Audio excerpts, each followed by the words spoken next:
السلام علیکم ورحمۃ اللہ وبرکاتہ۔ الحمد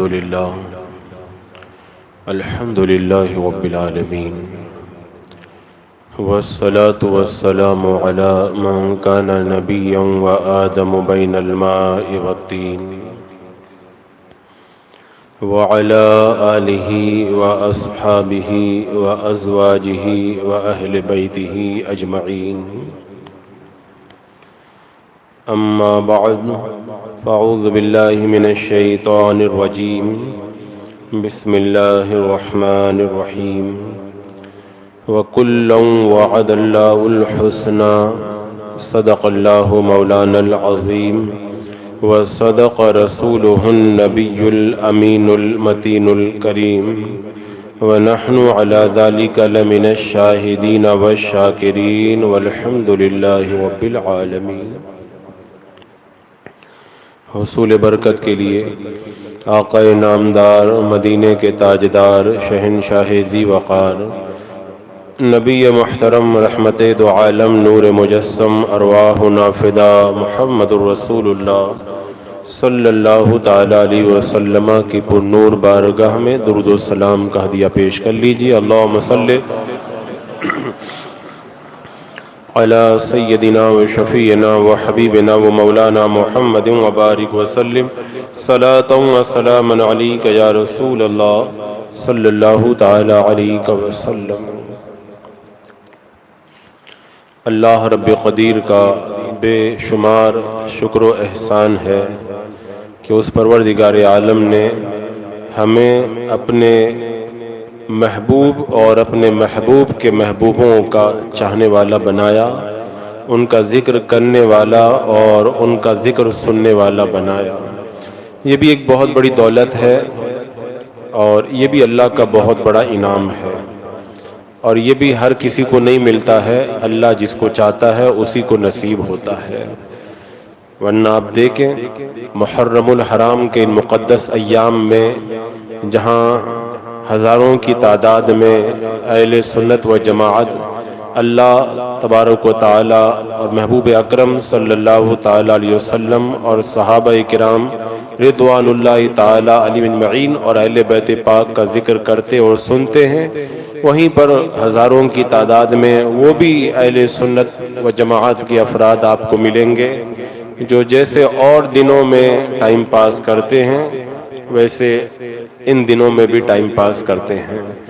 یہ تو اللہ رب قدیر کا کرم ہے کہ اللہ نے ہمیں توفیق دی اور ان پیاروں کا ذکر سننے سنانے کا موقع عطا فرمایا۔ حضرات مکرم، جن پیاروں کا ذکر ہم کر رہے ہیں اور سن رہے ہیں، یہ اتنا عظیم کام ہے کہ خود میرے آقا صلی اللہ تعالی علیہ وسلم ان صحابہ کی تعریف فرمایا کرتے تھے۔ ہم لوگ نسبت والے ہیں، الحمدللہ اللہ نے اہل سنت کو نسبت کی دولت سے مالا مال کیا ہے۔ ہمارے سارے کام نسبتوں ہی سے چلتے ہیں، اور آپ یہ تو جانتے ہیں کہ نسبت سے کسی بھی چیز کی قدر بڑھ جاتی ہے۔ میں نے بتایا تھا کہ ایک چمڑا ہوتا ہے، چمڑا اس کا جوتا بنتا ہے، اور اسی چمڑے کو کاٹ کے آدھے چمڑے سے اگر قرآن مقدس کی جلد بنا دی جائے تو آدھے چمڑے سے جوتا بن گیا اور باقی آدھے سے قرآن مقدس کی جلد بن گئی۔ تو جو جوتا بنا تھا وہ پاؤں کے اندر اور نجاستوں میں آلودہ ہوتا ہے، اور جو چمڑا قرآن مقدس کی جلد سے لگ گیا وہ اتنا متبرک ہو گیا کہ اسے طاق میں سجا کے رکھا جاتا ہے، بغیر وضو کے یا بغیر کسی طہارت کے اس کو چھونا جائز بھی نہیں ہوا کرتا ہے۔ تو یہ نسبت کا ایک فیضان ہوا کرتا ہے۔ جو اینٹ استنجا خانے میں لگ جاتی ہے وہ ناپاکی میں لتڑی رہتی ہے، اور اسی بھٹے کی دوسری اینٹ مسجد کے اندر لگ جاتی ہے تو وہاں پہ پاؤں رکھتے ہوئے بھی ادب کا خیال رکھنا پڑتا ہے۔ تو یہ نسبت کا ایک فیضان ہوا کرتا ہے، اور یہ بھی آپ جانتے ہیں کہ نسبت جتنی بڑی ہوتی ہے اس کی قدر بھی اتنی بڑی ہوتی ہے۔ آپ مجھے بتائیں کائنات میں جتنی نسبتیں ہیں، جتنے تعلقات ہیں، میرے آقا صلی اللہ تعالی علیہ وسلم سے بڑی نسبت اور آپ سے بڑا تعلق کائنات میں کوئی نہیں پایا جاتا۔ اب اس سے آپ اندازہ لگا لیں کہ جن لوگوں کو نسبت ہے میرے آقا صلی اللہ تعالی علیہ وسلم سے، ارے اصحاب کی بات تو الگ ہے۔ حضرت انس رضی اللہ تعالی عنہ کے گھر پہ مہمان آئے تو انہوں نے جو اپنا میلہ دسترخوان تھا اس دسترخوان کے بارے میں خادم سے کہا کہ اس دسترخوان کو آگ میں ڈال دو، تو مہمانوں کو بڑا تعجب ہوا کہ دسترخوان کو آگ میں ڈالنے کا حکم کیوں دیا جا رہا ہے؟ تو حضرت انس نے کہا کہ میرے گھر پہ اللہ کے رسول صلی اللہ تعالی علیہ وسلم تشریف لائے تھے، اس دسترخوان کو میرے آقا علیہ الصلوۃ والسلام نے اپنا نورانی دست پاک لگا دیا تھا، اب اس دسترخوان کے اندر جب کبھی میل ہو جاتا ہے تو دھلنے کی ضرورت نہیں پڑتی، ہم اسے آگ میں ڈال دیتے ہیں، یہ صاف ہو جاتا ہے اور جلتا نہیں ہے کیونکہ اللہ کے رسول نے اس کو اپنا دست پاک لگا دیا ہے۔ تو میرے آقا علیہ السلام اگر دسترخوان پہ ہاتھ لگا دیں تو دنیا کی آگ اس کو جب نہیں جلاتی ہے، تو جس بندے کو نسبت ہو جائے میرے آقا صلی اللہ تعالی علیہ وسلم سے، اس کو جہنم کی آگ بھی نہیں جلائے گی۔ تو یہ نسبت کا فیضان، سب سے بڑی نسبت میرے آقا علیہ السلام کی۔ اب میں آپ کو بتاؤں، آج ہم جس ہستی کا ذکر کرنے جا رہے ہیں، جس ہستی کا ذکر کرنے جا رہے ہیں، یہ وہ مقدس ہستی ہے کہ ان کو میرے آقا علیہ السلام سے ایسی نسبت، اللہ اکبر، میرے آقا صلی اللہ تعالی علیہ وسلم نے اپنی بیٹی حضرت رقیہ کا نکاح حضرت عثمان غنی رضی اللہ تعالی عنہ کے ساتھ میں کر دیا، اور پھر جب حضرت رقیہ کا انتقال ہو گیا، اللہ کے رسول علیہ الصلوۃ والسلام نے اپنی دوسری بیٹی حضرت ام کلثوم کا نکاح بھی حضرت عثمان غنی کے ساتھ کر دیا، اور جب حضرت ام کلثوم کا انتقال ہو گیا، میرے آقا صلی اللہ تعالی علیہ وسلم نے ارشاد فرمایا کہ اگر میری 40 بیٹیاں ہوتی تو ایک کے بعد ایک میں ساری حضرت عثمان غنی کے نکاح کے اندر دے دیتا۔ تو اگر دنیا کی کسی اور شے، عظیم شے سے نسبت ہو، اس کے اندر خوبی پیدا ہو، میرے آقا سے نسبت پیدا ہو جائے، اس میں بڑا کمال پیدا ہو جائے، تو جس حضرت عثمان غنی رضی اللہ تعالیٰ عنہ کو میرے آقا علیہ السلام نے اپنی ایک نہیں بلکہ دو بیٹیاں نکاح کے اندر عطا کی ہوں، اور ایسا عظیم رشتہ میرے آقا علیہ السلام سے جن کو قائم ہو گیا ہو، اس کی قسمت کا کیا کہنا۔ اسی لیے تو اعلیٰ حضرت سرکار اس بارگاہ عثمان غنی کے اندر یوں عرض کرتے ہیں کہ نور کی سرکار سے پایا دوشالہ نور کا، ہو مبارک تم کو ذوالنورین جوڑا نور کا۔ ایسی عظیم نسبت جن کو میرے آقا علیہ السلام سے ہے، آج ان کا ذکر ہم لوگ کرنے کے لیے یہاں پر جمع ہوئے ہیں۔ تو یہ کتنی قسمت کی بات ہے کہ میرے آقا علیہ السلام کے اس مقدس داماد کا ہم تذکرہ کریں گے۔ آج ہم ان کو یہاں پہ یاد کر رہے ہیں، کل قیامت کے دن وہی ہماری بگڑی بناتے ہوئے نظر آئیں گے۔ عزیزان مکرم، حضرت عثمان غنی رضی اللہ تعالیٰ عنہ کی فضیلتیں بے شمار ہیں۔ آپ کے ایمان لانے کا واقعہ بھی اس طرح پیش آیا تھا کہ اپنی خالہ حضرت سعودہ کے یہاں آپ گئے تو حضرت سعودہ نے کہا کہ عثمان، کیا تمہیں معلوم نہیں ہے محمد صلی اللہ تعالی علیہ وسلم اللہ کے سچے نبی ہیں؟ حضرت سعودہ ان کی خالہ نے حضرت عثمان غنی کو میرے آقا علیہ السلام کے بارے میں اور اسلام کی حقانیت کے بارے میں جب بتایا، اب حضرت عثمان غنی کی حضرت ابو بکر صدیق کے ساتھ میں بڑی پیاری دوستی تھی، وہ حضرت ابو بکر صدیق کے پاس گئے، اور جانے کے بعد میں حضرت ابو بکر صدیق سے اس مسئلے کے اندر انہوں نے گفتگو شروع کی۔ حضرت صدیق اکبر جو سب سے پہلے مسلمان ہیں، انہوں نے حضرت عثمان غنی سے کہا، عثمان تمہارا جیسا ہوشیار اور اس طرح سے دانا آدمی، اس پر تو حق پوشیدہ رہ ہی نہیں سکتا ہے۔ اے عثمان، تمہیں یقین کر لینا چاہیے کہ اللہ ایک ہے اور محمد صلی اللہ تعالی علیہ وسلم یہ اللہ کے سچے نبی ہیں۔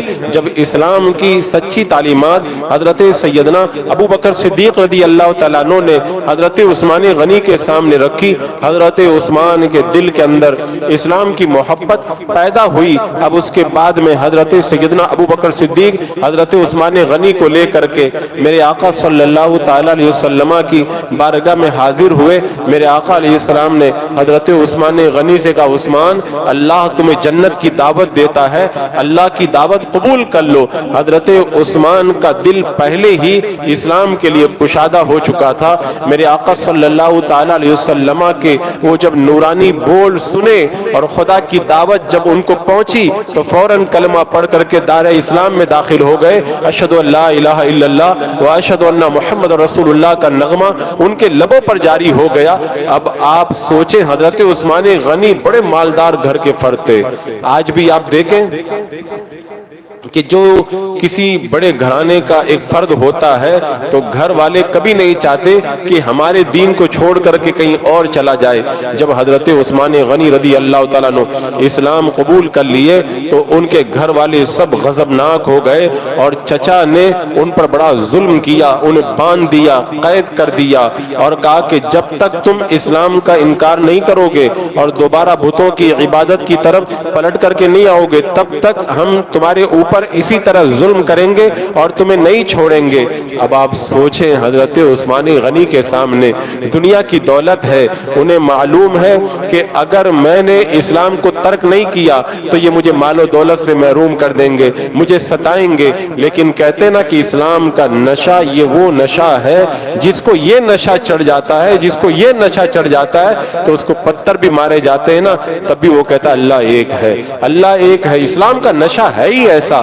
حضرت بلال رضی اللہ تعالیٰ عنہ کو جب اسلام کا نشہ چڑھا تھا تو امیہ کتنا ظلم کرتا تھا, گرم دھوپ میں لٹا دیتا, پتھر سینے پہ رکھ دیتا, مدینے مکے کے اوباش لوگوں کے ہاتھوں انہیں کر کے انہیں پیٹا جاتا. لیکن پھر بھی کہتے تجھے جتنا ظلم کرنا ہے اتنا ظلم کر لے لیکن اسلام کا نشہ اتر جائے یہ ممکن نہیں ہے. یہ وہ نشہ نہیں جسے کوئی ترسی اتار دے.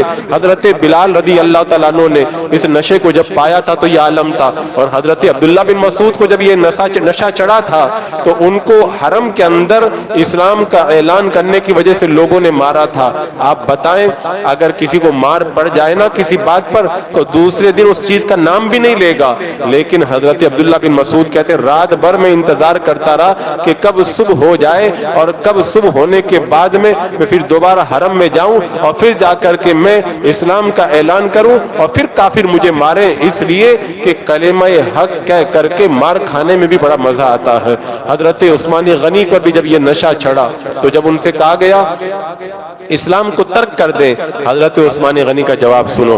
حضرت عثمان نے جواب کے اندر کہا کہ میرے جسم کے اگر ٹکڑے ٹکڑے بھی کر دو اس کے باوجود میں اسلام کو ترک نہیں کروں گا. تمہاری جتنی مرضی آئے تم میرے اوپر ظلم و ستم کے پہاڑ توڑ دو, اب جب میں اسلام کے دائرے میں آ گیا ہوں اب اسلام کو میں کبھی بھی ترک نہیں کر سکتا ہوں. حضرت عثمان غنی رضی اللہ تعالیٰ عنہ نے اسلام لانے کے بعد میں اس راہ کے اندر کتنی تکلیفیں اٹھائیں اس کا اندازہ وہی کر سکتا ہے جس نے کبھی تکلیفوں کے دور سے اپنے آپ کو گزارا ہو. تو جب معمولی تکلیفوں کا یہ عالم ہے تو حضرت عثمان غنی رضی اللہ تعالیٰ عنہ پر جو تکالیف آئی تھی ان کا عالم کیا ہوگا. عزیزان مکرم, حضرت عثمان غنی بلکہ تمام صحابہ کے بارے میں میرے رب نے کیا بتایا, وَكُلًّا وَعَدَ اللَّهُ الْحُسْنَى, اللہ نے تمام صحابہ سے جنت کا وعدہ فرمایا ہے. اہل سنت و جماعت کا یہ عقیدہ ہے سارے صحابہ جنتی ہیں. خود میرے آقا نے ارشاد فرمایا جس نے مجھے دیکھ لیا ایمان کی حالت میں اسے جہنم کی آگ نہیں چھوئے گی. میرے آقا نے بتا دیا جو مجھے دیکھ لے وہ جنتی ہو جایا کرتا ہے. لیکن اس کے باوجود بھی میں آپ کو بتاتا ہوں حضرت عثمان کے جنتی ہونے کے بارے میں میرے آقا نے کتنی بشارتیں دی. یہ جتنی روایتیں ہیں واقعی جب میں نے ان روایتوں کو پڑھا تو میری تو طبیعت جھوم گئی. آپ سنیں گے تو انشاءاللہ آپ کو بھی لطف آئے گا. حضرت عثمان غنی رضی اللہ تعالیٰ عنہ کو میرے آقا علیہ السلام نے ایک بار نہیں, دو بار نہیں, 4 بار نہیں، 5 بار نہیں، پتہ نہیں کتنی بار جنتی ہونے کی بشارت عطا فرمائی۔ اور ہر بار کا جو جملہ میرے آقا نے فرمایا نا، ہر جملے سے حضرت عثمان غنی کو کتنا لطف آیا ہوگا۔ ایک موقع پہ میرے آقا صلی اللہ تعالی علیہ وسلم نے ارشاد فرمایا کہ عثمان جنتی ہے۔ ہم تو ترستے ہیں اور ساری زندگی ڈرتے رہتے، پتہ نہیں مرنے کے بعد کیا بنے گا۔ زمین پھٹ سکتی ہے، آسمان تتر بتر ہو سکتا ہے، کائنات کا نظام بالکل درم برم ہو سکتا ہے، لیکن اس کے باوجود بھی میرے آقا صلی اللہ تعالی علیہ وسلم نے جو فرما دیا ہے اس کے اندر ذرہ برابر بھی کوئی کمی ہو ہی نہیں سکتی ہے۔ جیسا میرے آقا نے فرما دیا ویسا ہی ہوگا۔ میرے آقا نے فرمایا عثمان جنتی ہے، اور ایک موقع پہ تو یہاں تک فرمایا ہر نبی کا جنت میں ایک ساتھی ہوتا ہے، میرا ساتھی جنت کے اندر عثمان ہے۔ بتاؤ حضرت عثمان نے جب سنا ہوگا انہیں کتنا لطف آیا ہوگا۔ ایک موقع پر میرے آقا صلی اللہ تعالی علیہ وسلم نے حضرت عبداللہ بن حوالہ سے فرمایا، اے عبداللہ تمہارا کیا حال ہوگا اس وقت جب تم ایک جنتی کے پاس میں جاؤ گے اور وہ جنتی اپنے سر پر چادر رکھے ہوئے ہوگا اور لوگوں کو بیعت کر رہا ہوگا، لوگ اس سے بیعت ہو رہے ہوں گے۔ حضرت عبداللہ بن حوالہ کہتے ہیں جب حضرت عثمان غنی کی خلافت کا وقت آیا، حضرت عثمان غنی کی بارگاہ میں جب میں پہنچا، میں نے دیکھا کہ آپ کے سر پر ایک دھاری دار چادر رکھی ہوئی ہے اور لوگ آ رہے ہیں، آپ کے ہاتھوں پر بیعت کر رہے ہیں اور آپ کو امیر المومنین تسلیم کر رہے ہیں۔ حضرت عبداللہ بن حوالہ کہتے ہیں میرے آقا کا وہ فرمان اس دن مجھ کو یاد آ گیا۔ میرے آقا نے فرمایا تھا تم کیا حال ہوگا جب اس جنتی کے پاس میں جاؤ گے۔ میرے آقا نے بہت پہلے بتا دیا کہ عثمان جب بیعت کر رہے ہوں گے، عثمان کے پاس تم جاؤ گے، میرا عثمان جنتی ہے جو لوگوں سے بیعت لے رہا ہوگا۔ تو حضرت عثمان کو میرے آقا نے اس موقع پر بھی جنت کی بشارت عطا فرمائی۔ ایک بار میرے آقا علیہ السلام سے پوچھا گیا یا رسول اللہ جنت کے اندر کیا بجلی کی طرح چمک ہوگی؟ میرے آقا نے جواب کتنا پیارا دیا، فرمایا کہ جنت کے اندر میرا عثمان جب ایک درجے سے دوسرے درجے کی طرف جائے گا، میرا عثمان جب ایک مقام سے دوسرے مقام کی طرف منتقل ہوگا تو عثمان کے ایک جگہ سے دوسری جگہ کی طرف جانے کی وجہ سے جنت بجلی کی طرح چمکتی ہوئی نظر آئے گی۔ میرے آقا نے پھر جنت کی بشارت عطا فرمائی کہ میرا عثمان جنتی ہے۔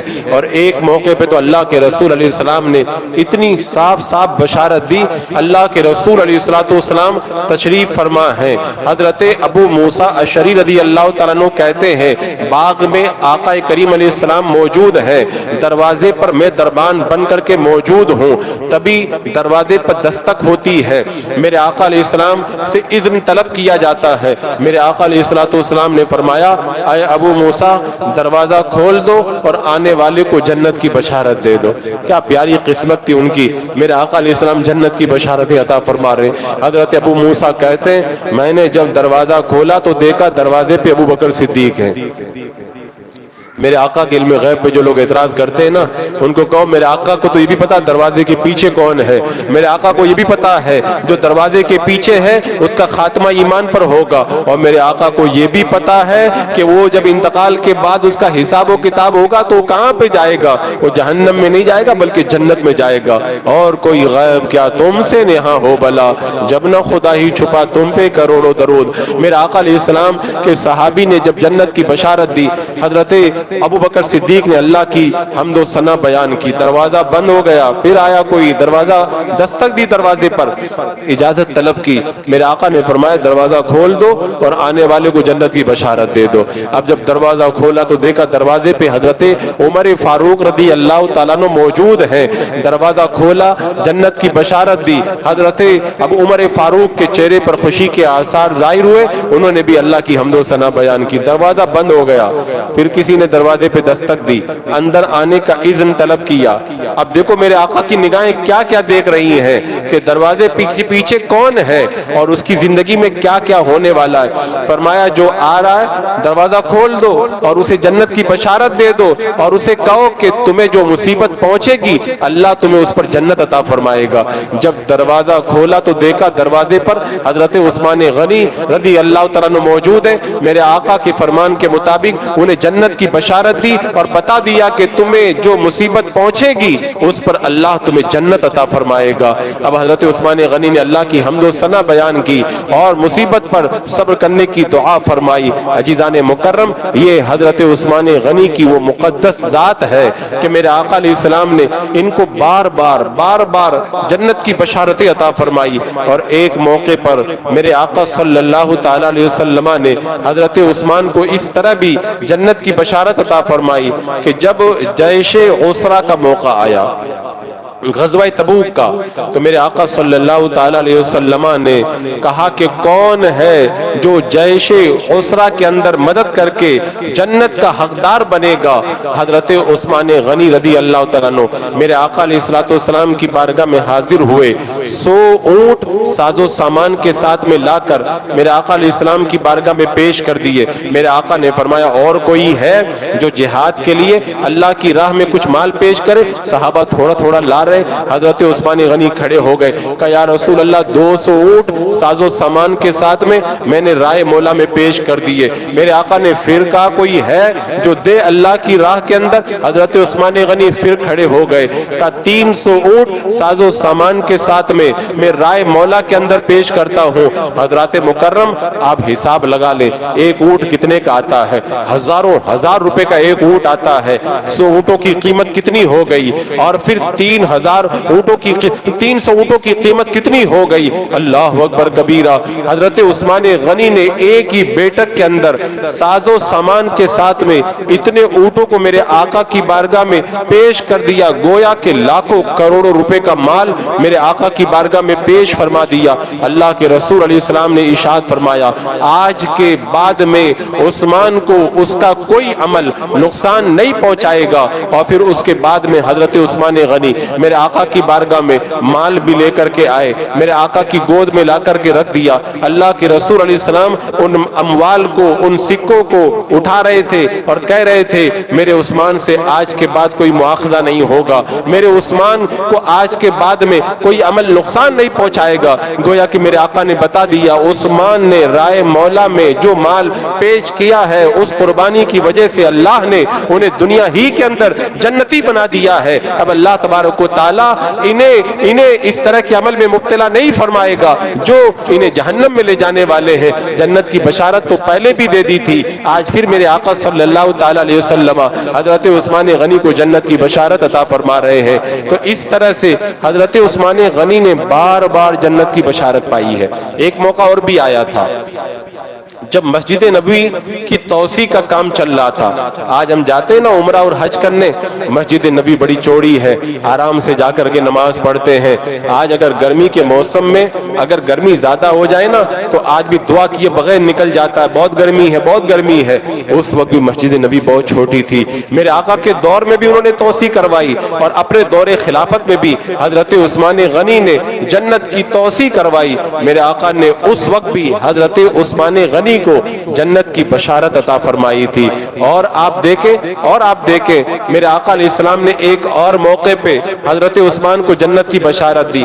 اصل میں معاملہ یہ ہوا تھا کہ ایک انصاری صحابی کے صحن میں ایک پڑوسی جو بظاہر مسلمان بنا ہوا تھا منافق تھا، اس کے درخت کی شاخیں اس انصاری کے مکان کے اندر جھکی تھی اور وہ پھل ان کے صحن میں گھرتے تھے۔ میرے آقا صلی اللہ تعالی علیہ وسلم نے اس پڑوسی کو بلا کر کے کہا کہ جنت کے درخت کے بدلے میں تم اپنا یہ درخت اپنے پڑوسی کو بیچ دو، اپنے پڑوسی کو بیچ دو۔ انہوں نے انکار کر دیا، اس نے منع کر دیا۔ جب حضرت عثمان غنی کو پتا چلا تو حضرت عثمان غنی نے اپنا پورا باغ دے کر کے اس درخت کو خریدا اور خرید کر کے اس انصاری کو دے دیا جس کو دینے کا میرے آقا نے حکم دیا تھا۔ گویا کہ میرے آقا نے بتایا تھا جو یہ درخت انصاری انصاری کو دے دے گا اس کے بدلے میں اللہ اسے جنت کا درخت عطا فرمائے گا۔ حضرت عثمان غنی نے یہ قربانی پیش کی، میرے آقا نے اس موقع پر بھی انہیں جنت کی بشارت عطا فرما دی۔ کتنے موقع آئے، آپ سوچیں اور اندازہ لگائیں، اگر کسی کو ایک بار جنت کی بشارت مل جائے نا اس کی خوشی کا ٹھکانہ نہیں رہتا ہے، لیکن حضرت عثمان غنی کو بار بار جنت کی بشارت مل رہی ہے۔ ایک موقع اور بھی آیا جب مسلمان ہجرت کر کے مکہ سے مدینہ منورہ آئے۔ آج تو پھر بھی وہاں پر پانی ہو گیا ہے، لیکن آج بھی پانی وہاں بہت قیمتی ہے۔ وہاں پہ پیٹرول اور ڈیزل تو سستا ملے گا، لیکن پانی آج بھی مہنگا ملے گا، اور اس دور میں تو پانی بہت مہنگا تھا۔ آپ جانتے نا کہ عام طور پر لوگوں کو جس کی زیادہ ضرورت ہوتی ہے اس کو صدقہ کرنے کا ثواب بھی زیادہ ہوتا ہے۔ اسی لیے حضرت سعد کی ماں کا جب انتقال ہو گیا، انہوں نے میرے آقا کی بارگاہ میں کہا تھا، یا رسول اللہ میری ماں کا انتقال ہو گیا، میں اپنی ماں کے لیے کیا کروں؟ تو پھر حضرت سعد سے میرے آقا نے فرمایا تھا ماں کی طرف سے کنواں کھدوا دو۔ کیوں؟ اس زمانے میں سب سے زیادہ پانی قیمتی تھا۔ تو حضرت سعد سے میرے آقا نے فرمایا کہ پانی کا کنواں اپنی ماں کے لیے وقف کر دو۔ اور ایک موقع پہ میرے آقا نے فرمایا تھا تیرے گناہ جب زیادہ ہو جائیں تو پانی پیلا، تیرے گناہ جب زیادہ ہو جائیں تو پانی پیلا۔ تو عرب کے اندر پانی بڑا قیمتی۔ اب ایک یہودی کے پاس میٹھا کنواں، پانی کا کنواں تھا، اور میٹھے پانی کا کوئی کنواں تھا نہیں۔ حضرت عثمان غنی نے دیکھا پانی بہت مہنگا دے رہا ہے، مسلمانوں کو بڑی تکلیف ہو رہی ہے۔ حضرت عثمان غنی نے 12,000 درہم دے کر کے آدھا کنواں خرید کر کے مسلمانوں کے لیے وقف کر دیا۔ آج ہم نے لوگوں کو دیکھا ہے جب کسی چیز کا بھاؤ بڑھ جاتا ہے نا تو سوچتے ہیں یہی پیسہ کمانے کا موقع ہے۔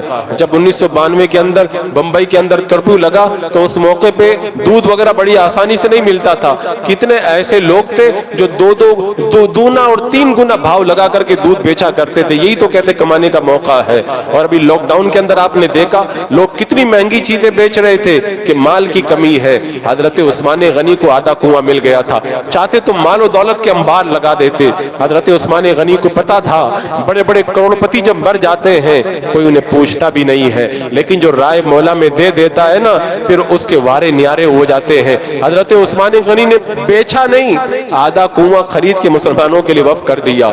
اب ایک دن حضرت عثمان غنی کی باری ہوتی، ایک دن اس یہودی کی باری ہوتی۔ اب جب مسلمانوں کی باری ہوتی تو مسلمان پورا پانی بھر لیتے، یہودی کی باری کے دن پھر وہ کوئی خریدنے جاتا ہی نہیں۔ اس نے دیکھ لیا کہ اب بیکار ہے کنواں رکھنا، حضرت عثمان سے کہا آدھا بھی خرید لو۔ حضرت عثمان نے آدھا بھی 8,000 درہم دے کر کے خرید لیا اور پورا کا پورا مسلمانوں کے لیے وقف کر دیا۔ اس وقت میرے آقا نے دعا کی تھی اللہ تو عثمان کو جنت عطا فرما دے۔ کتنی بار جنت کی بشارتیں مل رہی ہیں۔ یہاں پہ ایک بات میں بتاتا ہوں، توجہ آپ کی چاہوں گا، ایک جملہ بتانا چاہتا ہوں۔ اگر یہاں پر ہم نے لوگوں کو دیکھا ہے نا کہ جب کوئی کہہ دیتا نا یہ آدمی بڑا نیک ہے، بڑا مگن ہو جاتا ہے۔ جس حضرت عثمان غنی کو درجنوں مرتبہ میرے آقا علیہ الصلوۃ والسلام نے جنت کی بشارت دی، بار بار جنت کی بشارت دی، پھر تو حضرت عثمان غنی کو تو خوب پھول جانا چاہیے کہ مجھ کو تو بار بار جنت کی بشارت مل گئی، اور میرے آقا کی زبان مبارک سے جو نکل گیا نا وہ کبھی رد نہیں ہوتا۔ خدا کی رضا چاہتے ہیں دو عالم، خدا چاہتا ہے رضا محمد صلی اللہ تعالی علیہ وسلم۔ میرے آقا کی یہی مرضی تو رب کی بھی یہی مرضی۔ تو کیا حضرت عثمان غنی اس کے بعد میں نیک کام نہیں کرتے تھے؟ مجھے تو جنت کی بشارت مل گئی۔ آپ کو سن کر کے تعجب ہوگا، حضرت عثمان غنی رضی اللہ تعالیٰ عنہ کو اتنی مرتبہ جنت کی بشارت ملی، اس کے باوجود بھی خدا سے اتنا ڈرتے تھے۔ حضرت عثمان غنی کی بیوی بیان کرتی ہے کہ حضرت عثمان رات بھر عبادت کیا کرتے تھے اور روزانہ رات میں قرآن مقدس پورا ختم کیا کرتے تھے، پورا قرآن روزانہ ختم کرتے تھے۔ عبداللہ تیمی کہتے ہیں ایک بار میں خانہ کعبہ میں گیا، اور جب میں خانہ کعبہ کے قریب پہنچا میں نے دیکھا حضرت عثمان غنی آئے اور صحن کعبہ میں انہوں نے الحمدللہ سے قرآن پڑھنا شروع کیا، اور قرآن پڑھتے گئے یہاں تک کہ پورا قرآن انہوں نے ختم کر دیا۔ اتنی ان کی نیکیاں. اللہ اکبر. حضرت عبداللہ بن مسعود کہتے ہیں اگر تم یہ پتہ لگانا چاہو کہ تمہارے دل میں اللہ اس کے رسول کا پیار ہے یا پیار نہیں ہے تو پتہ لگانے کا طریقہ یہ ہے کہ تم غور کرو, تم دیکھو کہ قرآن سے تمہیں محبت ہے یا نہیں ہے. اگر قرآن سے محبت ہے تو سمجھ جاؤ کہ تم اللہ اس کے رسول سے پیار کرتے ہو. حضرت عثمان غنی کو اللہ اس کے رسول سے کتنا پیار تھا اس سے اندازہ لگا سکتے. روزانہ ایک قرآن مقدس ختم کیا کرتے تھے. اللہ اکبر. اور پھر عالم دیکھیں جب قبر کے پاس کھڑے ہوتے تھے حضرت عثمان بہت رویا کرتے تھے. کسی نے کہا ہے عثمان اور دوسرے تو بہت سارے مقامات ہیں آپ نہیں روتے لیکن جب قبر کے پاس کھڑے ہوتے تو اتنا کیوں روتے ہیں؟ حضرت عثمان نے کہا کہ قبر آخرت کی پہلی منزل ہے. جو یہاں پہ کامیاب ہو گیا آخرت میں کامیاب ہو گیا اور جو یہاں پہ ہلاک ہو گیا وہ آخرت میں ہلاک ہو گیا. بتاؤ جس کو جنت کی بشارتیں کونین کے دولہ نے بار بار دی ہوں, بار بار کہا ہو میرا عثمان جنتی ہے, عثمان جنت میں میرا ساتھی ہے, عثمان کو اللہ جنت عطا فرما دے, عثمان کو اللہ تعالیٰ جنت عطا فرما دے, اس حضرت عثمان غنی کا یہ عالم ہے اتنا خدا کے خوف سے روتے ہوئے نظر آتے ہیں. اور آگے کی بات بتاؤں, اب تک تو میں نے وہ حدیثیں بتائیں کہ جن میں میرے آقا نے حضرت عثمان کو جنت کی بشارت عطا فرمائی. اب آگے کی بات بڑی مزیدار ہے. میرے آقا نے ایک موقع پہ یہاں تک فرما دیا 70,000 وہ لوگ جو جہنم میں جانے والے ہوں گے اللہ تبارک و تعالیٰ عثمان غنی کے صدقے میں ان 70,000 لوگوں کو جو جہنم میں جانے والے تھے انہیں جہنم میں بھیجنے کے بجائے حضرت عثمان غنی کے صدقے میں جنت عطا فرما دے گا. بتاؤ حضرت عثمان غنی کا صدقہ یہ کون جنت میں جائیں گے؟ وہی تو جائیں گے جو حضرت عثمان غنی سے پیار کرتے ہیں. اللہ نے ایسا رتبہ حضرت عثمان غنی کو عطا فرمایا. اور کتنے حسین و جمیل تھے حضرت عثمان. ایک بار میرے آقا علیہ السلام نے ایک پیالے میں کچھ اپنی بیٹی رقیہ کے گھر پہ بھیجا. کیا پیارا دور تھا واقعی. آج ہم بنگلوں میں رہ رہے ہیں, چمک دمک نہ جانے کیا کیا ہے, لیکن مدینے کی ان کچھی دیواروں میں جو مزہ تھا نا اور جو نور مدینے کے اس ماحول میں تھا نا, آج اس نور کا ایک ذرہ بھی آپ کو ان کائنات کی روشنیوں کے اندر نہیں ملے گا. کتنا پیارا دور تھا. اللہ اکبر. میرے آقا علیہ السلام نے حضرت اسامہ کو بھیجا کہ جاؤ میری بیٹی رقیہ کے گھر پہ جا کے دے کے آ جاؤ. حضرت عثمان تو رشتہ دامادی رکھتے تھے میرے آقا علیہ السلام سے. اب جب گئے نا حضرت اسامہ پردے کا حکم ابھی نہیں آیا تھا, پردے کا حکم نہیں آیا تھا. جب گئے تو دیکھتے ہی رہ گئے. واپس آئے میرے آقا نے کہا اسامہ تم گئے تھے, تم نے میری بیٹی رقیہ کو دیکھا, عثمان کو دیکھا, بتاؤ کیسا لگا؟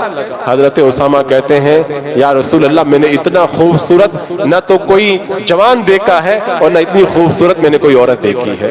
اور کیوں نہ خوبصورت ہو, تیری نسل پاک میں بچہ بچہ نور کا, تو ہے عین نور تیرا سب گھرانہ نور کا.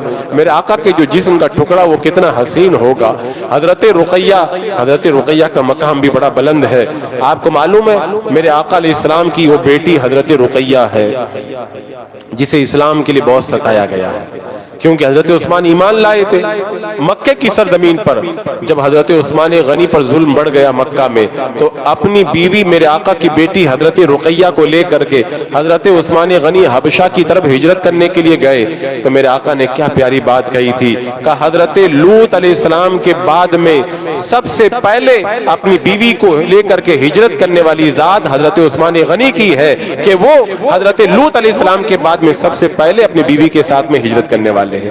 میرے آقا علیہ السلام کی بیٹی حضرت رقیہ, یہاں پہ بات بھی میں آپ کے سامنے رکھوں گا کہ حضرت رقیہ جب مدینہ میں چلی گئی حضرت عثمان کے ساتھ میں, میرے آقا صلی اللہ تعالی علیہ وسلم بدر کے میدان میں جانے لگے تو حضرت رقیہ بیمار ہو گئی تھی.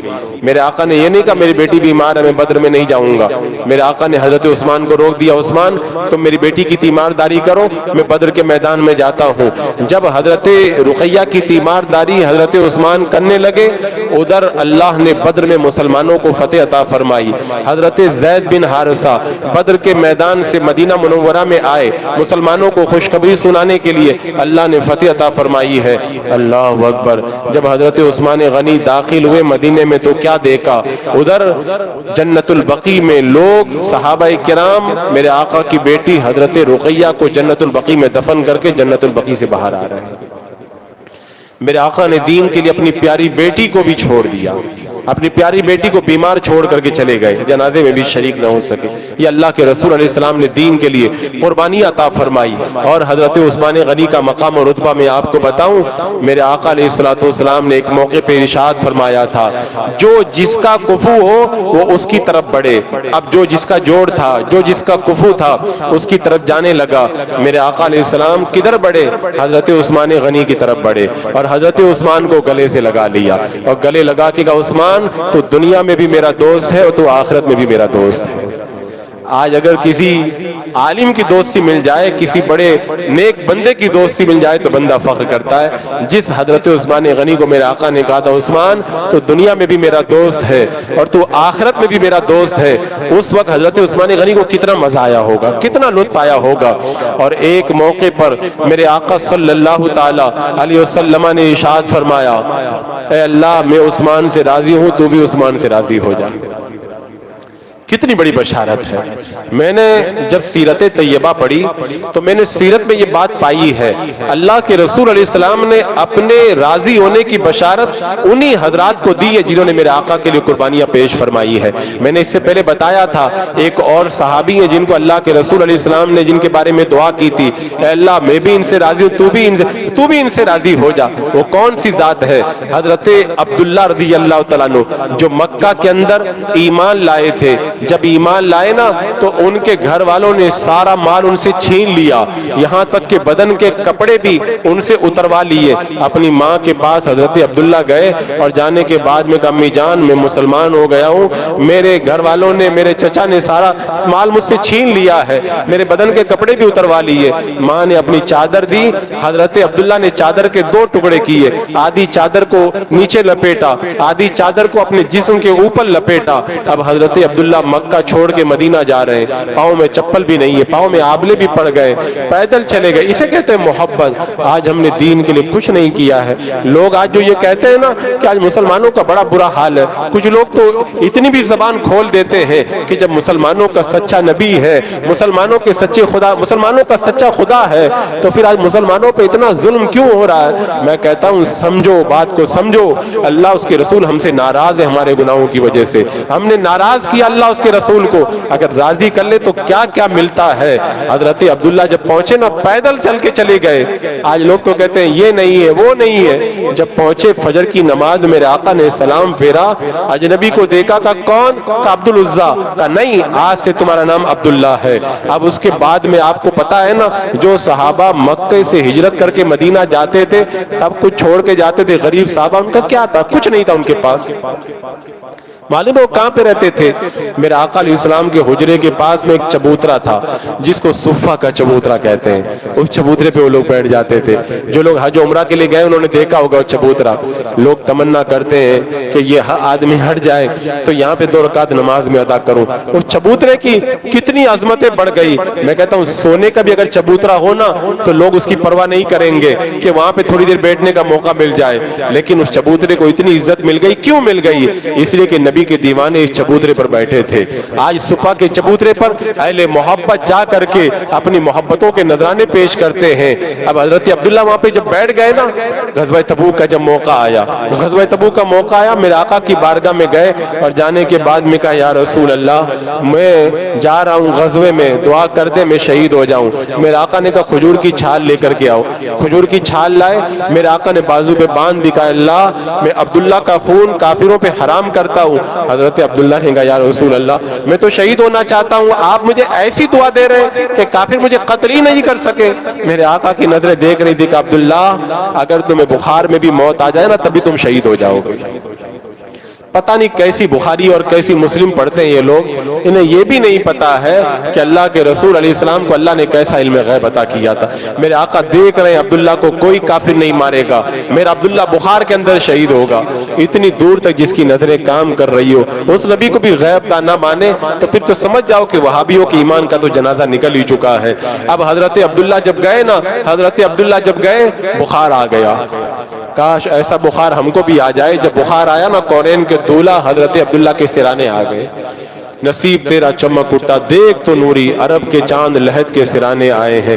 اللہ کے رسول علیہ السلام حضرت عبداللہ کے پاس میں آئے۔ حضرت عبداللہ نے آخری وقت میں جب اللہ کے رسول علیہ السلام کا دیدار کیا، ہم تو یہ دعا کرتے رہتے ہیں جب وقت نزا آئے دیدار عطا کرنا، اے سبز گنبد والے منظور دعا کرنا، یہ تو ہمارے لبوں پہ رہتا ہے، لیکن حضرت عبداللہ کو بن مانگے آج وہ دعا مل رہی ہے۔ اب اللہ کے رسول علیہ السلام نے جب حضرت عبداللہ کے سرانے تشریف لائے، حضرت عبداللہ نے دیدار کر لیا، انتقال ہو گیا۔ قبر تیار ہوئی، کس نے تیار کی؟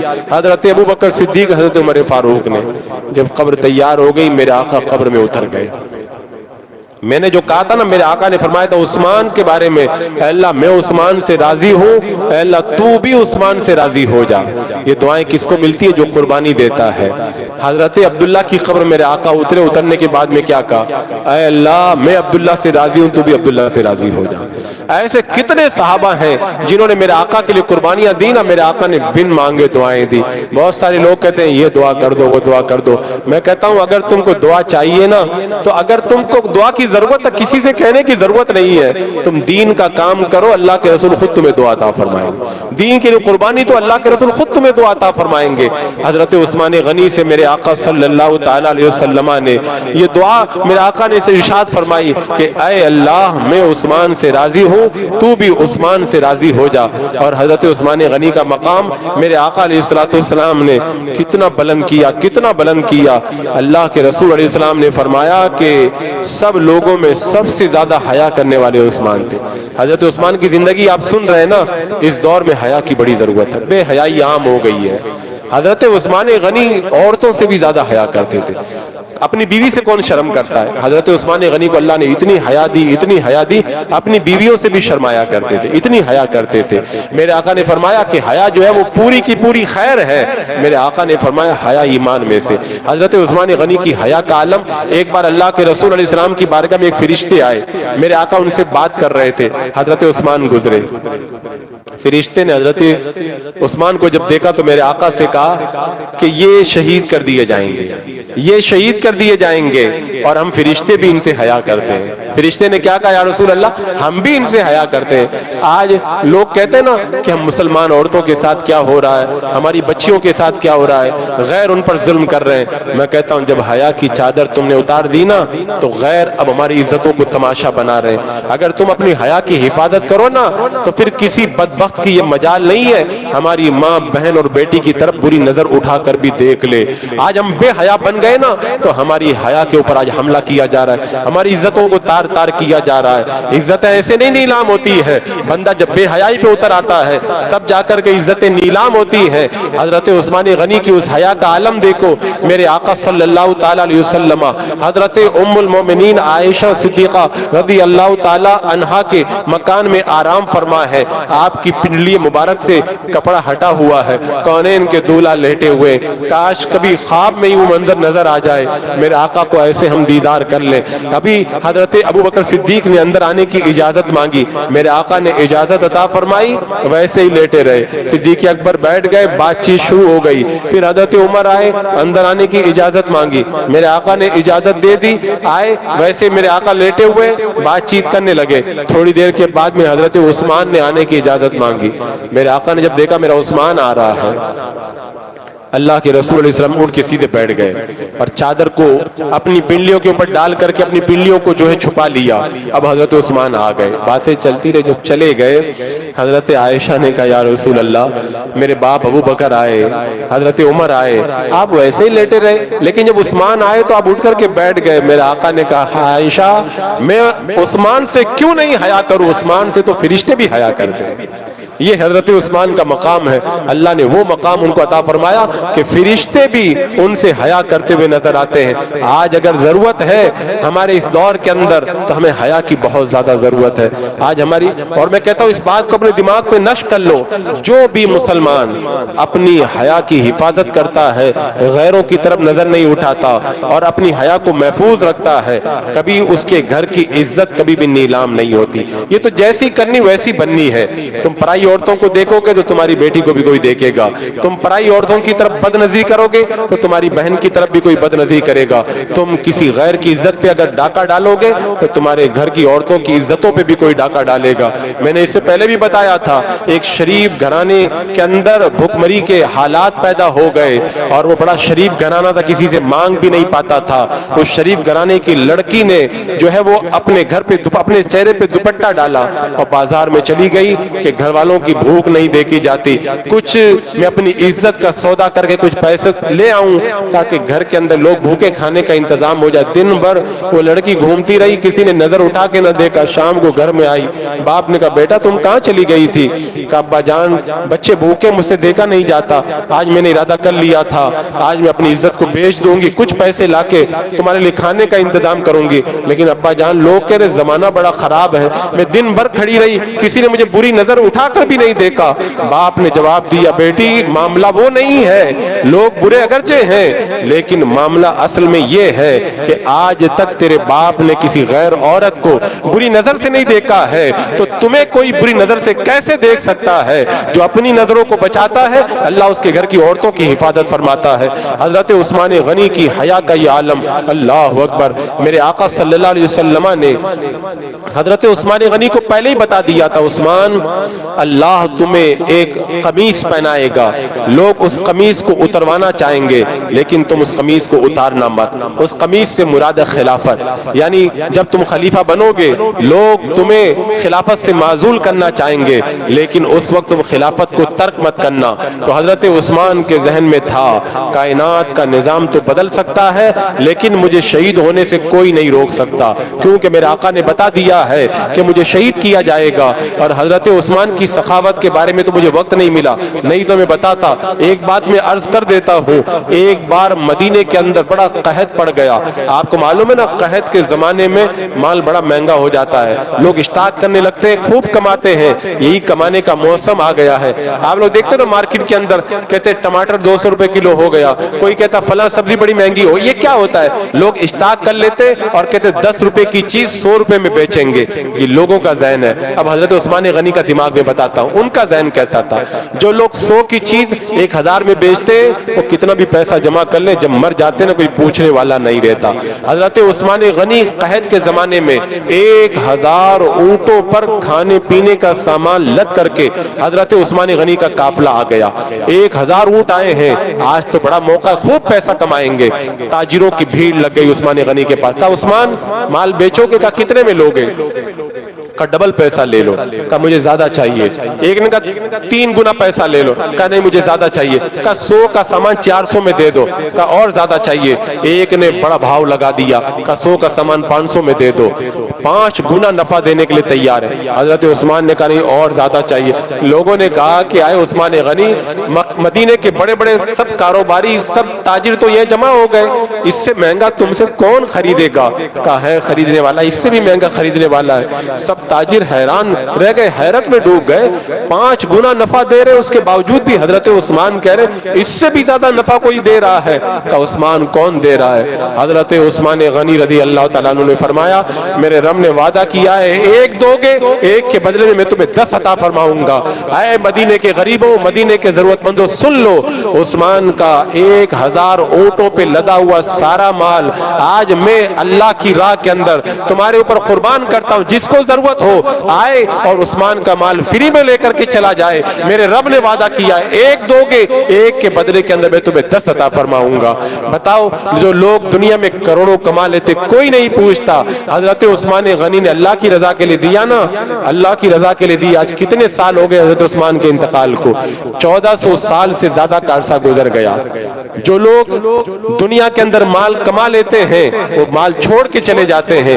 حضرت عثمان نے رائے مولا میں جب دیا نا، رائے مولا میں دیا، آج بھی مدینے میں جا کر کے دیکھ لو، حضرت عثمان غنی کے نام کا بینک کے اندر اکاؤنٹ ہے، آپ کے جو باغ ہیں ان کی آمدنی سے جو پیسہ آتا ہے اس سے حضرت عثمان غنی کے نام پہ بڑا ہوٹل خریدا گیا ہے، اس سے جو آمدنی ہوتی ہے، لائٹ بل آتا ہے حضرت عثمان غنی کے نام کا لائٹ بل آتا ہے، اور جو پیسہ آتا ہے حضرت عثمان غنی کے نام پر اکاؤنٹ میں جمع کیا جاتا ہے۔ 14 صدیاں گزر گئی لیکن آج بھی حضرت عثمان غنی نے جو رائے مولا میں صدقہ کیا تھا وہ صدقہ آج بھی جاری ہے۔ میرے رب نے بتا دیا تم اگر میری رضا کے لیے دو گے نا تم دنیا سے چلے جاؤ گے، لیکن تمہارا میری راہ میں دیا ہوا مال وہ قیامت تک ایسی صدقہ جاریہ کے طور پر باقی رہے گا۔ عزیزان مکرم، حضرت عثمان غنی سے بڑا سخی کون ہوگا؟ اللہ اکبر۔ انہوں نے جو سخاوت کی نا، آج اگر اللہ سے مال مانگو نا تو کہا کرو مولا اگر تو مال دے نا تو حضرت عثمان جیسا جذبہ بھی عطا فرما۔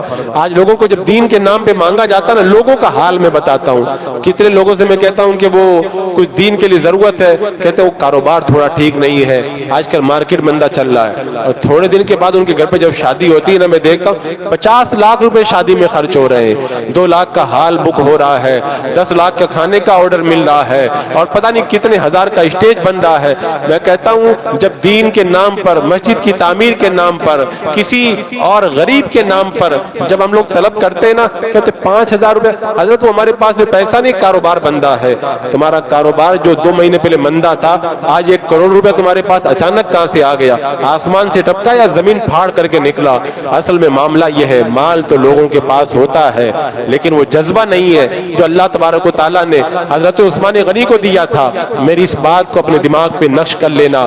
وہ لوگ بھی چلے گئے جو مال بچا بچا کے رکھتے تھے، اور آج بھی جو مال بچا بچا کے رکھتے وہ بھی چلے جائیں گے۔ مال اپنے ساتھ میں لے کر کے کوئی نہیں جاتا ہے، ہاں اگر کوئی لے جاتا ہے نا تو مال خرچ کر کے جو ثواب ملتا ہے اس کو اپنے ساتھ میں لے کر کے جاتا ہے۔ مال تم اپنی دنیا کے لیے خرچ کر رہے ہو نا تو اپنی آخرت کے لیے بھی، اپنی آخرت کے لیے بھی کچھ کر کے چھوڑ کے چلے جاؤ حضرت عثمان غنی کی طرح، تاکہ وہ صدقہ جاریہ ہو جائے۔ تو میں عرض یہ کر رہا تھا، میرے آقا نے بہت مرتبہ بتایا تھا عثمان تمہیں شہید کیا جائے گا۔ ایک بار اللہ کے رسول علیہ السلام جب احد پہاڑ کے اوپر چڑھے تو احد پہاڑ کانپنے لگا۔ میرے آقا نے کیا کہا تھا؟ پہاڑ ٹھہر جا، تیرے اوپر ایک اللہ کا نبی ہے، ایک صدیق ہے اور 2 شہید ہیں۔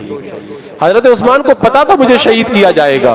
حضرت عثمان غنی رضی اللہ تعالیٰ عنہ جب خلیفہ بنائے گئے، 12 سال تک آپ نے حکومت کی، 12 سال میں 6 سال بڑے سکون کے ساتھ گزرے۔ اب حضرت عثمان غنی کی شہادت کیسے ہوئی اس کا معمولی نقشہ میں آپ کے سامنے پیش کر دوں، وقت کافی سمٹ چکا ہے۔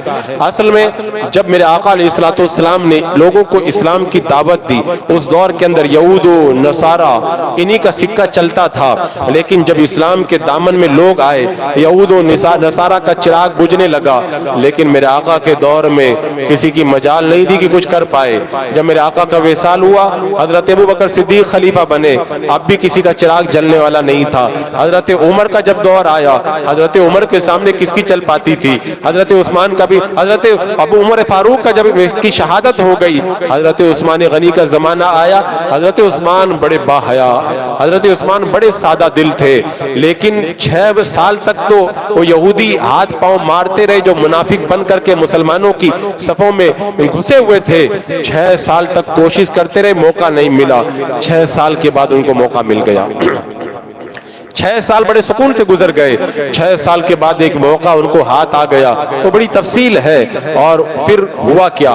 حج کا موسم آیا، مدینہ خالی ہو گیا، لوگ حج کے لیے چلے گئے۔ تبھی مصر اور بصرہ اور دیگر عراق کے علاقوں سے بہت سارے یہ اس طرح کے بلوائی حاجیوں کی شکل کے اندر مکہ جانے کے ارادے سے نکلے اور مدینہ پہنچ گئے، اور مدینہ منورہ میں آ کر کے حضرت عثمان غنی کے مکان کا گھیراؤ کر لیا اور کہا کہ عثمان خلافت کو ترک کرو۔ حضرت عثمان کو معلوم تھا، میرے آقا نے بتایا تھا، عثمان اللہ تمہیں قمیص پہنائے گا، لوگ قمیص اتروانا چاہیں گے، اس قمیص کو تم مت اتارنا۔ حضرت عثمان کو اپنی جان دینا گوارا تھا، لیکن میرے آقا کے فرمان کے خلاف کرنا انہیں گوارا نہیں تھا۔ حضرت عثمان تو میرے آقا کی مرضی کے خلاف ایک قدم بھی نہیں اٹھا سکتے تھے۔ آپ کو پتا ہے نا، حدیبیہ کے مقام پر جب میرے آقا کو روک دیا گیا تھا، حضرت عثمان کو مکہ میں بھیجا گیا تھا کہ جاؤ مکہ والوں سے بات چیت کر کے آؤ، تو صحابہ کہہ رہے تھے ہم لوگ تو مکہ شریف نہیں جا سکے۔ عثمان مکہ پہنچ گئے، عثمان مکہ کے اندر خانہ کعبہ کا طواف کریں گے، لیکن اسے کہتے ہیں محبت، اسے کہتے ہیں محبت۔ حضرت عثمان جب مکہ پہنچے، کافروں نے کہا عثمان اب نبی کو تو نہیں آنے دیں گے، تم آئے ہو خانہ کعبہ کا طواف کر لو۔ عثمان نے کہا میرے آقا طواف نہ کرے، عثمان طواف کر لے، یہ عثمان کو گوارا نہیں ہے۔ عثمان اس وقت تک طواف نہیں کرے گا جب تک میرے آقا طواف نہ فرما لے۔ تو نبی کا اتنا پیار جس کے دل میں ہو، حضرت عثمان کہتے ہیں میں نے جب اللہ کے رسول کی بیعت کی نا تو اس دن کے بعد سے آج تک میں نے اپنے ہاتھ کو شرمگاہ سے بھی نہیں لگایا، اپنے ہاتھ کو ناپاکی کے اندر آلودہ بھی نہیں کیا، اس ہاتھ کو بھی میں سنبھال کر کے رکھتا ہوں۔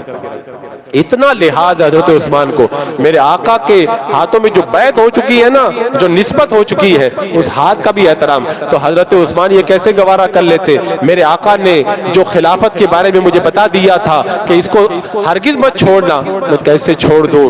حالات بگڑنے لگے، 2000 بلوائی آپ کے مکان کا گھیراؤ کر کے کھڑے ہو گئے۔ اب جب سخت پہرا ہو گیا، حضرت مولا علی رضی اللہ تعالیٰ عنہ نے اپنے لڑکے حضرت امام حسن اور امام حسین کو حضرت عثمان کی حفاظت کے لیے لگا دیا، حضرت طلحہ حضرت سعد نے اپنے بیٹوں کو لگا دیا۔ اب بلوائیوں نے بڑا ظلم کیا، یہاں تک کہ ایک دن حضرت عثمان غنی رضی اللہ تعالیٰ عنہ اپنے مکان کے بالا خانے کے اوپر چڑھ گئے اور کہا کہ لوگوں تمہیں یاد ہے جب مسجد نبوی کی توسیع کی بات آئی تھی، میرے آقا نے فرمایا تھا کون مسجد نبوی کی توسیع کے لیے پیسہ دے گا؟ اس وقت میں نے پیسہ دیا تھا، آج تم مجھے اسی مسجد نبوی کے اندر نماز نہیں پڑھنے دیتے ہو۔ تمہیں یاد ہے جب مکہ سے مدینہ آئے تھے تو یہاں پہ میٹھے پانی کا کوئی کنواں نہیں تھا، میں نے بیر روما کو خرید کر کے مسلمانوں کے لیے وقف کر دیا تھا، آج تم مجھے اسی کنویں کا پانی نہیں پینے دیتے ہو؟ علی ہے تمہارے اندر کا موجود نہیں ہے، کا سعد ہے کا موجود نہیں ہے، اور کہا انہیں خبر پہنچا دو میرے لیے پانی کا انتظام کریں۔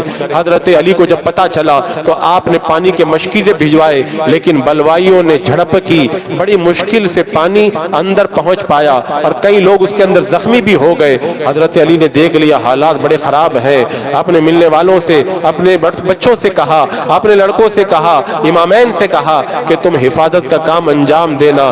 حضرت عثمان غنی رضی اللہ تعالیٰ عنہ کو اندر اس قدر ستایا گیا، کھانا پانی بند کر دیا گیا، ظلم و ستم کے پہاڑ توڑے گئے۔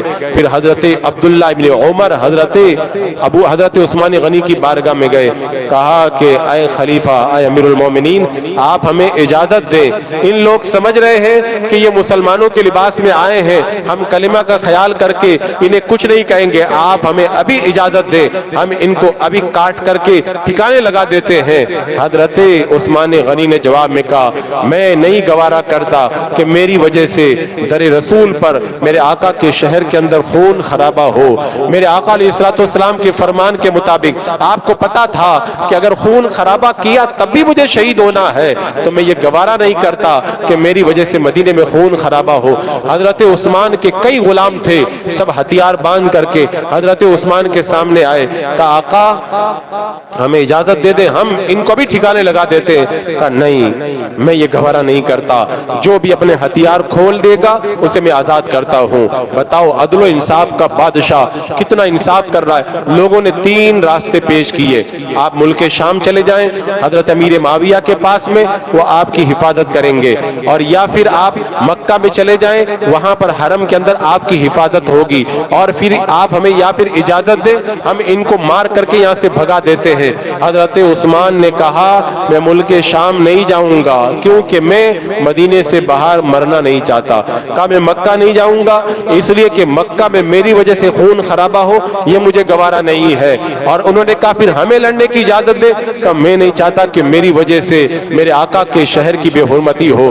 بتاؤ کتنا پاس و لحاظ تھا۔ حضرت عثمان غنی پر ظلم بڑھ رہا ہے، بلوائیوں کا گھیرا جو ہے سخت ہوتا چلا جا رہا ہے۔ آخر حضرت عثمان غنی ایک دن سوئے تو خواب میں دیکھا میرے آقا تشریف لائے، کہا عثمان آج روزہ ہمارے پاس آ کر کے افطار کرنا۔ حضرت عثمان بیدار ہوئے تو سمجھ گئے میری شہادت کا وقت قریب آ گیا ہے، قرآن مقدس کی تلاوت کر رہے ہیں۔ بلوائیوں نے دیکھ لیا دروازے سے جائیں گے تو صحابہ پیرا لگا کے رکھے ہیں، اندر جانے کا کوئی راستہ نہیں ہے، پیچھے سے دیوار کود کر کے کچھ بلوائی اور کچھ لوگ اندر پہنچ گئے۔ حضرت عثمان غنی قرآن مقدس کی تلاوت کر رہے تھے، ایک نے آپ کی داڑھی پکڑی، لیکن آپ نے جب ان کے والد کا واسطہ دیا تو انہوں نے داڑھی کو چھوڑ دیا۔ کچھ بلوائی آگے آئے، حضرت عثمان کو شہید کرنا چاہ، آپ کی بیوی حضرت نائلہ نے اپنا ہاتھ آگے بڑھایا، انگلی اٹھ کی، ان کی انگلیاں کٹ کر کے گر گئی۔ حضرت عثمان غنی نے شہادت سے پہلے پاجامہ پہن لیا، کیونکہ آپ بڑے باحیا تھے۔ آپ نے گوارا نہیں کیا کہ میری شہادت کی وجہ سے میرا سطر کھل جائے اور سطر پوشی ختم ہو جائے، لہذا آپ نے پاجامہ پہن لیا تاکہ شہید ہونے کے بعد بھی میری شرمگاہ نہ کھلے اور کوئی بے حیائی کا کام نہ ہو۔ حضرت عثمان غنی رضی اللہ تعالیٰ عنہ کو اسی حالت کے اندر شہید کیا گیا۔ آپ کے خون کے قطرے قرآن مقدس کے اوپر گرے، قرآن کی جس آیت پر آپ کے خون کے قطرے گرے وہ آیت یہ تھی فَسَيَكْفِيكَهُمُ اللَّهُ وَهُوَ السَّمِيعُ الْعَلِيمُ، یعنی اس آیت کریمہ میں بتا دیا اللہ کافی ہے ان کے لیے، اللہ دیکھتا سنتا ہے، اللہ ان سے بدلہ لے گا۔ عزیزان مکرم، حضرت عثمان غنی رضی اللہ تعالیٰ عنہ کی جب شہادت ہوئی، اللہ اکبر، روایتوں میں آتا ہے جو بندہ جس حال کے اندر شہید ہوگا قیامت کے دن اسی طرح اٹھایا جائے گا۔ حضرت عثمان غنی قرآن پڑھتے ہوئے شہید ہوئے، کل قیامت کے دن قرآن پڑھتے ہوئے اٹھائے جائیں گے۔ جو بندہ جہاں پہ شہید ہوتا ہے وہ جگہ قیامت کے دن اس کی گواہی دے گی۔ حضرت عثمان غنی قرآن پڑھتے ہوئے شہید ہوئے ہیں، کل قیامت کے دن حضرت عثمان غنی کی شہادت کی گواہی قرآن مقدس دیتا ہوا نظر آئے گا۔ حضرت عثمان غنی کی شہادت میں جنہوں نے بھی حصہ لیا تھا وہ بہت برے انجام کو پہنچے۔ حضرت ابو قلابہ کہتے ہیں شام میں میں نے ایک بندے کو دیکھا، آنکھوں سے اندھا، اپاہج، لولا لنگڑا بیٹھا ہوا ہے، کہہ رہا میں جہنمی ہوں۔ پوچھا بات کیا ہے؟ کہا حضرت عثمان غنی کو جب شہید کیا جا رہا تھا میں گیا تھا، ان کی بیوی بیچ میں آئی تھی، میں نے ان کی بیوی کو تماچا مارا تھا۔ حضرت عثمان غنی نے کہا تھا کہ اللہ تجھے اندھا کرے، تجھے لولا لنگڑا کرے، اللہ تجھے جہنم رسید کر دے۔ کہہ رہے میں آنکھوں سے اندھا ہو گیا، لولا لنگڑا ہو گیا، ساری ان کی دعائیں قبول ہو گئی، اب آخری بچی ہے، انہوں نے کہا تھا اللہ تجھے جہنم میں ڈال دے، اس لیے میں کہتا ہوں کہ میں جہنمی ہو گیا۔ بتاؤ اللہ جن کی دعائیں اس طرح قبول فرمائے، وہ اگر دعا کر دیتے اللہ رب قدیر ان کی حفاظت کا سامان کر دیتا، لیکن وہ تو جانتے تھے میرے آقا نے کہہ دیا ہے مجھے شہادت کا جوڑا پہن کر کے میرے آقا کی بارگاہ میں حاضر ہونا ہے۔ عزیزان مکرم، حضرت عثمان کا مقام کتنا بلند ہے۔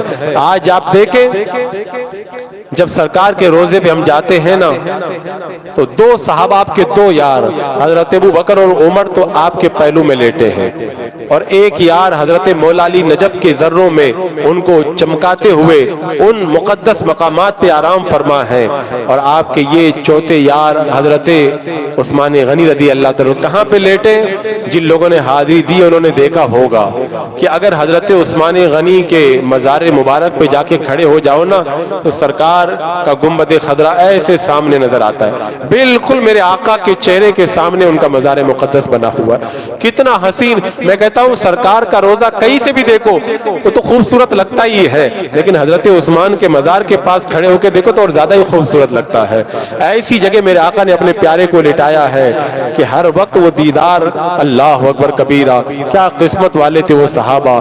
میرے آقا نے فرما دیا میرے صحابہ جنتی ہیں، میرے رب نے کہا کہ اللہ نے سب سے جنت کا وعدہ کیا ہے، اور میرے آقا نے بتا دیا ہے میرا جنت میں ساتھی میرا عثمان ہے، دنیا اور آخرت میں میرا دوست عثمان ہے۔ میرے آقا نے بتا دیا ہے اللہ بھی عثمان سے راضی، میں بھی عثمان سے راضی۔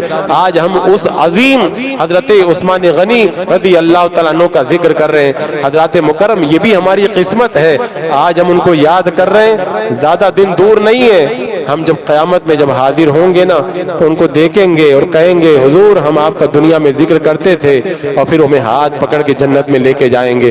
اللہ اہل سنت کی قسمتوں کو سلامت رکھے کہ اللہ نے ہمیں اہل بیت کا بھی پیار دیا، ان صحابہ کا بھی پیار دیا۔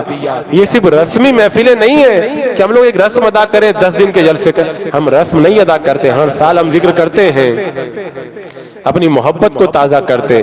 آج لوگ برتھ ڈے مناتے ہیں کہ میرا بیٹا اس دن پیدا ہوا تھا۔ میں تو کہتا ہوں برتھ ڈے جو غلط طریقے سے مناتے ہیں یہود و نصارہ کے طریقے پہ چل کے وہ تو درست بھی نہیں ہے، لیکن تمہیں اپنا بیٹا اتنا پیارا ہے۔